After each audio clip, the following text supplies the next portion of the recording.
To start the year, stocks soared to record-breaking highs and then collapsed, plummeting 11% in 8 trading days.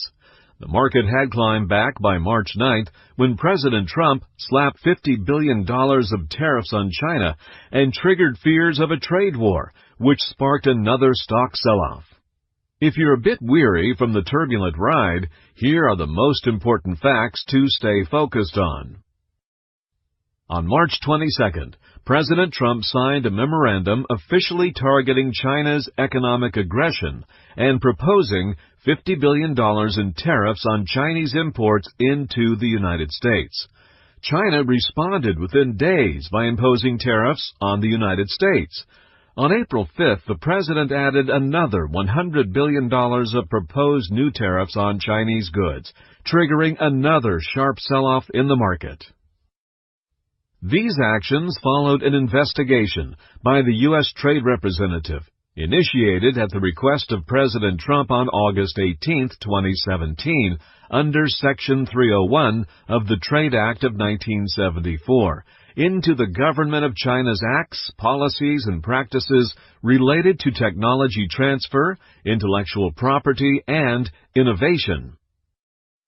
In the 215-page report summarizing the findings of the investigation, U.S. Trade Representative Robert Lighthizer called out the world's second-largest economy for requiring joint ventures, restricting foreign investment, and imposing administrative reviews or licensing requirements that force technology transfers from American companies.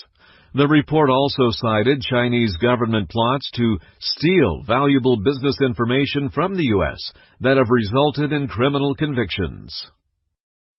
While China has earned its reputation for unfair trade activities and the risk of a trade war between the world's two largest economies has increased, the president's position is looked upon as a negotiating tactic, and it could stir a coalition of U.S. trade partners to act against China in unison. When he signed the Section 301 action targeting China, the president said he believed talks with China will end with a deal. The back-to-back spikes and dips started when stock valuations exceeded the upper band of their normal range.